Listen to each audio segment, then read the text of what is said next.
നമസ്കാരം. ഇന്ന് നമ്മൾ ഇപ്പം അർജൻറ്റായിട്ട് വീഡിയോ ഇടാൻ കാരണം നമ്മളെല്ലാവരും മലയാളികളെല്ലാവരും കാത്തിരുന്നിട്ടുള്ള കേൾക്കാൻ ആഗ്രഹിച്ച കുറച്ച് മാസങ്ങളായി, മൂന്ന് മാസത്തോളമായി, ഏകദേശം 20-25 ദിവസത്തോളമായി ഒരു വാർത്തയാണ് നമ്മൾ അർജുനെ കിട്ടുമോ എന്നുള്ളത്. അപ്പോൾ അർജുനെ നമുക്ക് കിട്ടി, പക്ഷേ നിർഭാഗ്യവശാൽ ജീവനോടെ അല്ല കിട്ടിയത്. പക്ഷെ എന്നാലും ആ കുടുംബത്തിന് അത് ഒരു ചെറിയൊരു സമാധാനം എന്തായാലും ഉണ്ടാകും എന്നാണ് നമ്മൾ വിശ്വസിക്കുന്നത്. അപ്പം ഈ സമയത്ത് നമ്മൾ ഒരുപാട് പേരെ ഇവിടെ പറഞ്ഞു പോകേണ്ടതുണ്ട്. അതിൽ പ്രധാനപ്പെട്ട ഒരാളാണ് ഈ അർജുൻ ഓടിച്ച ലോറിയുടെ ഉടമസ്ഥനായിട്ടുള്ള മനാഫ് എന്ന് പറയുന്ന വ്യക്തി. കാരണം മനാഫിനെതിരെ ഒരുപാട് വിമർശനങ്ങൾ പല ആളുകളും ഉന്നയിച്ചിട്ടുണ്ട്.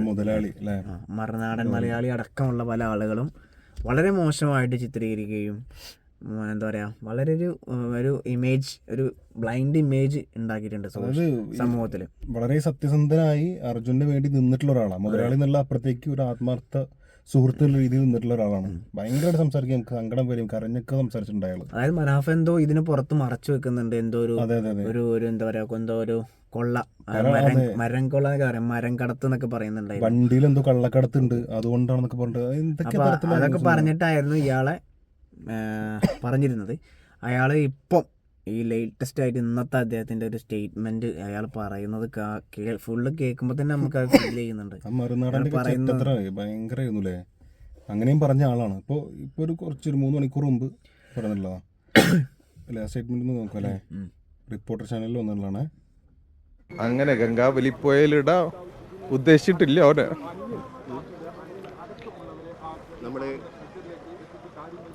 ഞാൻ അപ്പോഴേ പറഞ്ഞു ലോറിക്ക് അധികം പരിക്കുണ്ടാവില്ല, ക്യാബിന് അധികം പരിക്കുണ്ട്, ചിന്നിച്ചിതറൂല. എനിക്ക് ഉറപ്പുണ്ടായിരുന്നു ഓന ആ ക്യാബിൻ്റെ ഉള്ളിലുണ്ടാവും.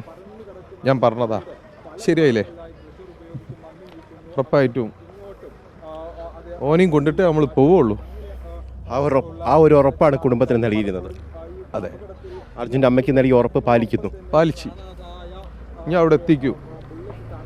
കഴിഞ്ഞ 2 മാസം വലിയ ത്യാഗം സഹിക്കേണ്ടി വന്നു. തീർച്ചയായിട്ടും. കാരണം ഈ തെരച്ചിൽ വീണ്ടും പുനരാരംഭിക്കുന്നതിന് വേണ്ടി മുട്ടാത്ത വാതിലുകളില്ല. ഒരു സാധാരണക്കാരനെ കൊണ്ട് എത്ര കഴിയും അതിന് പരമാവധി നമ്മൾ ചെയ്ത്. ഒരു ഡ്രൈവറെ കണ്ടെത്തുന്നതിന് എന്തിനു നിങ്ങൾ ഇത്രയേറെ മുന്നോട്ട് ഇങ്ങനെ സമ്മർദ്ദം ചെലുത്തണമെന്നുള്ള ചോദ്യങ്ങൾ പോലും പലവട്ടം നേരിടേണ്ടി വന്നു. സോഷ്യൽ മീഡിയയിൽ തെറ്റായ പ്രചാരണങ്ങൾ നടന്നു. പക്ഷെ അതിനൊക്കെ അതിജീവിച്ചുകൊണ്ടാണ് ഇപ്പോൾ ഈ ഘട്ടത്തിലെത്തിയിരിക്കുന്നത്.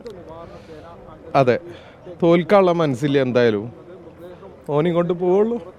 അത് ഞാൻ പറഞ്ഞതതിനും ആ വാക്ക് അമ്മക്ക് പാലിച്ചു കൊടുത്തിട്ട്. അർജുൻ നമുക്കൊരു നഷ്ടം തന്നെയാണ്.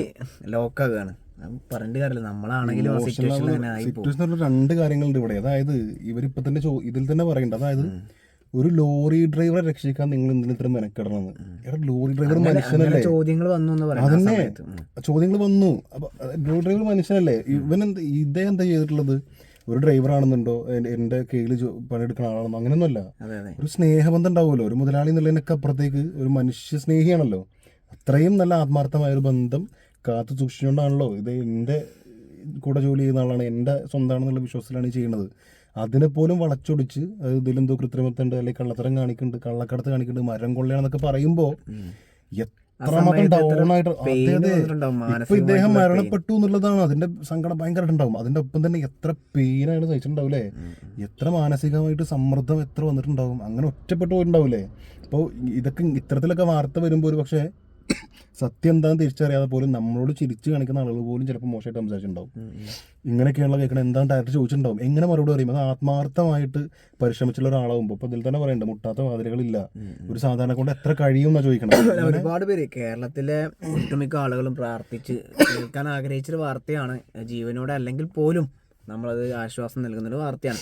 ഇവിടെ കർണാടക സർക്കാരിൻ്റെ പുകഴ്ത്തി പറയുന്ന കുറേ ആളുകൾ കണ്ടു. കർണാടക സർക്കാർ അഭിവാദ്യങ്ങൾ എന്നൊക്കെ പറഞ്ഞിട്ട്. ഇത് ഇത്രയും ലേറ്റ് ആവാൻ കാരണം കർണാടക സർക്കാരാണ്, അത് വേറെ കാര്യം.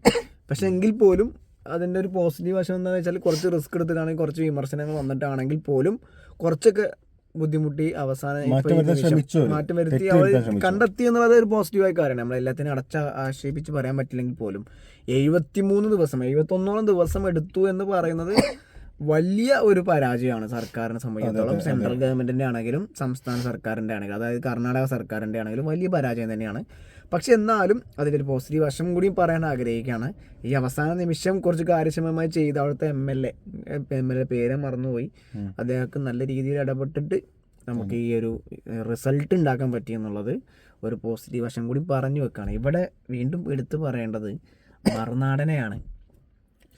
ഒന്നും അറിയാതെ ഒരു എന്താ പറയുക, സത്യമൊന്നും മനസ്സിലാക്കാതെ എന്തെങ്കിലുമൊക്കെ പറഞ്ഞ് ഓരോ മനുഷ്യന്മാരെ ജീവിതം ഇല്ലാതാക്കുക, സമൂഹത്തിൽ എന്താ പറയുക വലിയ കുറ്റവാളികളായിട്ട് ചാപ്പ കുത്തുന്ന പല കേസിലും ഉണ്ടത്. അത് എല്ലാത്തിലും അങ്ങനെയാണ്. വെറുതെ എന്തെങ്കിലും അറിയാത്ത കാര്യത്തെക്കുറിച്ച് പറയാന്നുള്ളതാണ്. ഇത്തരത്തിലുള്ള കേസൊക്കെ ആകുമ്പോൾ ഇത് ഇങ്ങനൊരു സംഭവം വന്നിട്ടില്ലായിരുന്നെങ്കിൽ, ഇങ്ങനെ ഇത് പറഞ്ഞിട്ടില്ലായിരുന്നെങ്കിൽ എന്തായിരിക്കും അയാൾ അവസ്ഥ? അതായത് ഇതിൽ പറഞ്ഞതെന്ന് വെച്ചാൽ ഈ അപകടത്തിൽ ലോറി പെട്ടിട്ടില്ല, മനാഫ് അടക്കം ഈ ലോറീനെയോ അർജുനെയോ ഒക്കെ അവിടെ നിന്ന് എന്ത് ചെയ്തിട്ടാണ് കടത്തി കളഞ്ഞേക്കാണെന്ന് വരെ പറഞ്ഞിട്ടുണ്ടാക്കിയിട്ടുണ്ട് പല ആളുകളും. അപ്പോൾ ഇതൊക്കെ കേൾക്കുന്ന ഈ മനാഫ് എന്ന് അതിനൊക്കെ സപ്പോർട്ട് ചെയ്തിട്ടാണ് പറയുന്നത് മറുനാടനെ പോലുള്ള ആൾ പറഞ്ഞിട്ടുള്ളതും. അപ്പോൾ ഒരു മനുഷ്യനെ ഇല്ലാതാക്കാൻ ശ്രമിക്കുകയും ഇങ്ങനത്തെ ഒരു വേദന സങ്കടം മനസ്സിലാവാതെ എന്തിനാണ് ഇങ്ങനെ പറയണതെന്നാണ്. കാര്യം മറുനാടൻ എന്നൊക്കെ പറയുമ്പോൾ നമ്മൾ വിചാരിക്കുമ്പോൾ നിങ്ങൾ പറയാൻ മാത്രം എന്താ വെച്ച് കഴിഞ്ഞാൽ മറുനാടനൊക്കെ എത്ര ഫോളോവേഴ്സുള്ള ആൾക്കാരാണ്, ഒരുപാട് ആൾക്കാർ കാണും. സബ്സ്ക്രിപ്ഷൻ അതിനനുസരിച്ച് എല്ലാം ചെയ്യാൻ എനിക്കറിയില്ല, പക്ഷെ ഒരുപാട് ആളുകൾ കാണുന്ന ചാനലാണ്. ഒരു പരിധി വരെയെങ്കിലും ഒരു സമൂഹത്തിനെ തിരിപ്പിച്ച് ചിന്തിക്കാൻ ഇവർ പറയുന്ന കാര്യങ്ങൾ ഒരാളെങ്കിൽ ഒരാൾ തെറ്റിദ്ധരിക്കുകയാണല്ലോ. അപ്പോഴൊക്കെ നമ്മൾ ആലോചിക്കേണ്ട ഈ മനാഫ് എന്ന് പറഞ്ഞ മനുഷ്യനാണ്. കാരണം അയാൾ എത്ര വേദന തിന്നിട്ടുണ്ടാവും എന്നുള്ളതാണ്, അയാൾ എത്ര ഒറ്റപ്പെട്ടുണ്ടാവും, അതാണ് ആലോചിക്കുന്നത് മുഴുവൻ. അത് ഇങ്ങനത്തെ ഒരു കേസ് കൊണ്ടുനടന്നു മറിച്ച് ഇങ്ങനെയൊക്കെ കേൾക്കല്ലേ, ഇതെല്ലാം നീൾക്കറിയാം. ഈ പറഞ്ഞ അമ്മക്ക് കൊടുത്ത വാക്ക് ഞാൻ പാലിച്ചു എന്ന് പറയുമ്പോൾ എന്താ വെച്ചാൽ ആദ്യം തെരച്ചിൽ നടത്തി, പിന്നെ അതെന്ത് ചെയ്തു, നമ്മളെ ഈ വയനാട് ദുരന്തം വന്നപ്പോൾ മലയാളികളടക്കം നമ്മളടക്കം അത് മറന്നുപോയി. പക്ഷെ മനാഫ് ഒരു പക്ഷെ മറന്നിട്ടുണ്ടാവില്ല, അതിൻ്റെ പിന്നാലെ തന്നെ ആയിരുന്നു. വീണ്ടും ഒരു ഇടവേളയ്ക്ക് ശേഷം വീണ്ടും തെരച്ചിൽ വന്നു, പല പ്രതിസന്ധികൾ വന്നു, പല തവണ അവരെ നിർത്തിപ്പോകാൻ തയ്യാറായി. ഒരു ജോലി എന്ന കണക്കിന് രാവിലെ 9 മണിക്ക് വന്നിട്ട് വൈകുന്നേരം 6 മണിക്ക് നിർത്തിപ്പോകുന്ന രീതിയിൽ തെരച്ചിൽ നടന്നു. മാധ്യമങ്ങൾ, ജനങ്ങൾ, കേരളത്തിലെ മന്ത്രിമാർ, MP-മാർ, MLA-മാർ, അതുപോലെ എല്ലാവരും കൂടി ഒത്തുചേർന്ന് മനാഫ്, എസ്പെഷ്യലി മനാഫ് ഇപ്പോൾ ഈ അവസാന റിസൾട്ട് ഉണ്ടാക്കി. അത് നമുക്ക് സന്തോഷമുള്ള കാര്യം തന്നെയാണ്. എടുത്തിട്ടും മലയാളികൾ എല്ലാവരും കഴിയുന്നതിൻ്റെ പരമാവധി ഒത്തുകൂടാനും സപ്പോർട്ട് ചെയ്യാനൊക്കെ ശ്രമിച്ചിട്ടുണ്ട്. അപ്പം അവസാനമാണ് നമ്മളിത് കണ്ടെത്തിയിട്ടുള്ളത്. ഈ കണ്ടെത്തുമ്പോൾ എന്ന് പറയുമ്പോൾ ആള് മരണപ്പെട്ടു, ആളിനി ഇല്ല. പക്ഷേ എന്താ വെച്ചാൽ ഇത് ഒന്നും അറിയാതെ നിൽക്കുന്നതിന്റെ വേദനയെക്കാളും സുഖമാണ് സത്യം പറഞ്ഞത്. മറ്റത് എന്തായി ഇപ്പോഴും എൻ്റെ മോൻ അവിടെ ഉണ്ട്, അല്ലെങ്കിൽ എൻ്റെ പ്രിയപ്പെട്ട ഒരാൾ അവിടെ ഉണ്ട് എന്നുള്ളൊരു വിശ്വാസത്തിൽ ജീവിക്കുക എന്ന് പറയുന്നത് ഭയങ്കര പെയിൻഫുള്ളാണ്. എന്തായി, എന്ത് സംഭവിച്ചു, എന്തായിരിക്കും ആയിട്ടുണ്ടാവുക എന്നുള്ളൊരു ചിന്ത ഭയങ്കര.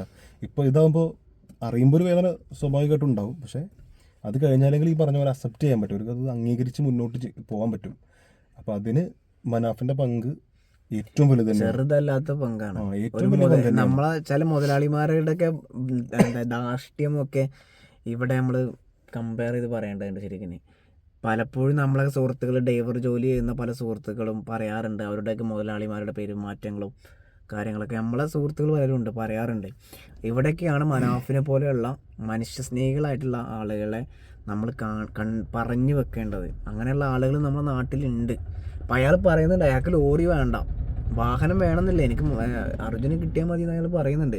അപ്പോൾ ആ സമയത്ത് പറഞ്ഞിരുന്നു ഇതൊക്കെ വെറുതെ പറയാണ്, ലോറി കിട്ടിയില്ല, ലക്ഷങ്ങളുടെ സാധനം വേണ്ടാന്ന് വെക്കുമെന്നൊക്കെ പറയുന്നത്. ഇത് തൂക്കി വിറ്റാലും കിട്ടുമല്ലോ പൈസ. അപ്പം അങ്ങനെ ആളുകൾ അതിനെ പറഞ്ഞിട്ടുണ്ടായിരുന്നു. ഇപ്പോഴും മനാഫതാ പറയുന്നത് ലോറി എനിക്ക് വേണ്ട, എൻ്റെ വണ്ടി എനിക്ക് വേണ്ട, എനിക്ക് അർജുനെ കിട്ടിയാൽ മതി. അർജുൻ്റെ കുടുംബത്തിന് കൊടുത്ത വാക്കാണ്, ആ വാക്ക് പാലിക്കുക എന്നുള്ളത് എൻ്റെ ഒരു ഉത്തരവാദിത്വമാണ്. അപ്പം അവർ തമ്മിലുള്ളൊരു സഹോദര ബന്ധം കൂടി അവിടെ ഉണ്ടായേക്കാം പക്ഷേ ഒരു മുതലാളി തൊഴിലാളി എന്നുള്ള ബന്ധത്തിനപ്പുറത്ത്.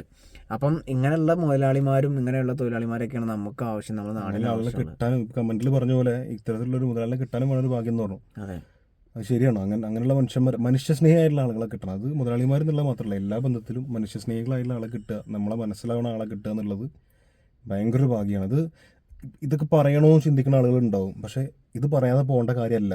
കാരണം അത്രയും ഈ മനാഫ് എന്ന് പറഞ്ഞ വ്യക്തി അനുഭവിച്ചിട്ടുണ്ട്. അത് നമ്മൾ പല ആളുകൾ പലതരത്തിൽ സോഷ്യൽ മീഡിയയിൽ പലതും പറഞ്ഞ് നമ്മൾ കേട്ടിട്ടുണ്ട്. അപ്പോൾ അന്നും നമുക്ക് പ്രതികരിക്കാനുള്ള ഒരു ഇതില്ല. ഇന്ന് നമ്മൾ അറിയുമ്പോൾ നമ്മളെ കൊണ്ട് ചെയ്യാൻ പറ്റുന്ന ഒരേ ഒരു കാര്യം മനാഫിന് വേണ്ടി സംസാരിക്കുക എന്നുള്ളതാണ്. അതുകൊണ്ടാണ് ഇപ്പൊ നമ്മൾ വീഡിയോ ചെയ്തത്. നമ്മൾ അർജുന്റെ കണ്ടന്റ് ഇതിനിടയിലൊക്കെ വന്നപ്പോൾ നമ്മൾ പറയാതെ, നമ്മൾ അങ്ങനെയും ചെയ്തിട്ടില്ല, ഒരു കണ്ടന്റ് ആയിട്ടൊന്നും പറയേണ്ടെന്ന് വിചാരിച്ചതുകൊണ്ട്. പക്ഷെ മനാഫിനെ ഇവിടെ പറയാതിരിക്കാൻ ഒരു മലയാളി എന്ന നിലയിൽ ഞങ്ങൾക്ക് പറ്റാത്തതുകൊണ്ടാണ് ഇങ്ങനെ ചെയ്തത് പറഞ്ഞത്. അല്ലാതെ അതൊന്നും ഒരു കണ്ടന്റ് ആയിട്ട് നമ്മൾ ഒരിക്കലും കണ്ടിട്ടില്ല. ഇടയിൽ കമന്റ് ഇടുന്ന അല്ലെങ്കിൽ കമന്റ് ഇടാൻ വരുന്ന മറുനാടൻ ഫാൻസിനോടൊന്നും പറയാൻ പ്രത്യേകിച്ചില്ല. ഞങ്ങളെ കാര്യം പറയുന്നത് ചെയ്യും.